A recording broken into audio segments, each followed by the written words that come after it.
গাজওয়াতুল হিন্দ। ইমাম মাহদির আবির্ভাবের সময়গুলোতে হিন্দুস্তানে মুসলিম ও মুশরিকদের মাঝে এক যুগান্তকারী লড়াই হবে। রাসূলুল্লাহর ভাষায় এই লড়াইয়ের নাম গাজওয়াতুল হিন্দ। প্রিয় ভাই ও বোন, উপমহাদেশের চলমান পরিস্থিতির দিকে তাকালেই আপনারা দেখতে পাবেন গাজওয়াতুল হিন্দের প্রেক্ষাপট রচনার প্রক্রিয়া এখন থেকেই শুরু হয়ে গেছে। হিন্দুত্ববাদের কালো কুয়াশায় দ্রুত ঢেকে যাচ্ছে উপমহাদেশ। এই নিয়ে বিভিন্ন মজলিসে আমরা পূর্বেও আলোচনা করেছি।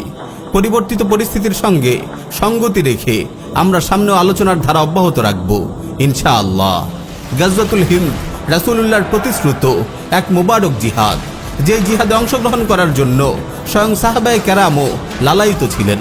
সুনানে নাসাই, মুসনাদ আহমদ, মুস্তাদরাক হাকিম সহ আরো অনেক হাদিস গ্রন্থে বর্ণিত একটি হাসান হাদিসে এসেছে, সাইয়্যিদুনা আবু হুরায়রা রাদিয়াল্লাহু তাআলা আনহু বলেন, ওয়া'আদানা রাসূলুল্লাহ সাল্লাল্লাহু আলাইহি ওয়াসাল্লাম গাজওয়াতাল হিন্দি ফাইন আদরাকতুহা উনফিক ফিহা নাফসি ওয়া মালি ওয়া ইন কুতিলতু কুনতু আফদালাশ শুহাদা ওয়া in রাজা'তু ফাআনা Abu Hurairah Al মুহাররার।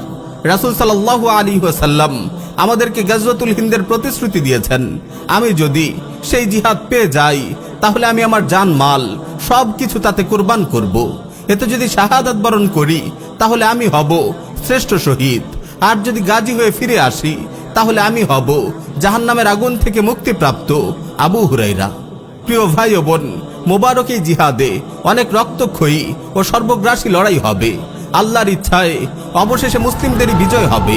Nuaim বিন হাম্মাদ সংকলিত কিতাবুল ফিতানে বর্ণিত একটি হাদিস এসেছে, রাসূল সাল্লাল্লাহু আলাইহি ওয়াসাল্লাম ইরশাদ করেন, লা ইয়াগজুয়ান্নাল হিন্দা লাকুম জাইশুন ইফতাহুল্লাহু আলাইহিম হাত্তা ইয়াতু বিমুলুকিহিম মুগাল্লালিনা বিসসালাসিল ইয়াগফিরুল্লাহু যুনুবাহুম ফায়ানসারিফুনা হিনা ইয়ানসারিফুন ফায়াজিদুনা ইবনা মারইয়ামা বিশাম। তোমাদের একটি দল হিন্দুস্তানে লড়াই করবে, আল্লাহ তাআলা সেই দলের যোদ্ধাদের বিজয় দান করবেন। তারা হিন্দুস্তানের শাসকদের শিকল দিয়ে বেঁধে টেনে আনবে, আল্লাহ তাআলা সেই দলের যোদ্ধাদের ক্ষমা করে দেবেন। অতঃপর মুসলিমরা সেই যুদ্ধ থেকে ফিরে এসে ঈসা বিন মারইয়াম আলাইহিস সালামকে সিরিয়ায় পেয়ে যাবে। গাজওয়াতুল হিন্দে বিজয়ের পর এই বাহিনী জর্ডান নদীর তীরে দাজ্জালের বাহিনীর বিরুদ্ধে লড়াইয়ে অংশগ্রহণ করবে। একটি বিশুদ্ধ হাদিস এসেছে, রাসূল সাল্লাল্লাহু আলাইহি ওয়াসাল্লাম ইরশাদ করেন, লা তুকাতিলুন্নাল মুশরিকিন হাত্তা তুকাতিলা বাকিয়াতুকুমুদ দাজ্জাল আলা নাহরিম বিল উরদুন আনতুম শারকিয়্যাহ ওয়া হুম গারবিয়্যাহ। নিঃসন্দেহে তোমরা মুশরিকদের বিরুদ্ধে যুদ্ধ করবে, এমনকি এই যুদ্ধে তোমাদের অবশিষ্ট মুজাহিদরা জর্ডান নদীর তীরে দাজ্জালের সঙ্গে যুদ্ধে লিপ্ত হবে। এই যুদ্ধে তোমরা পূর্ব দিকে অবস্থান করবে আর দাজ্জালের অবস্থান হবে পশ্চিম দিকে। এই মোবারক জিহাদে যারা অংশগ্রহণ করবেন তাদের ফজিলতের জন্য এতটুকুই যথেষ্ট যে তাদেরকে আল্লাহ তাআলা জাহান্নাম থেকে মুক্তির ওয়াদা করেছেন।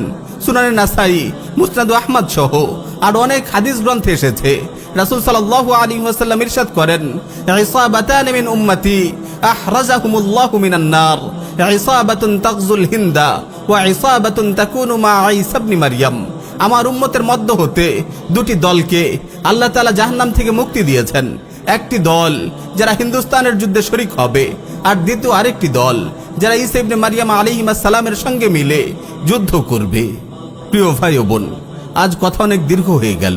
শেষ জামানার অবশিষ্ট ঘটনা প্রবাহ ইনশাআল্লাহ পরবর্তী মজলিসে আলোচনা করব।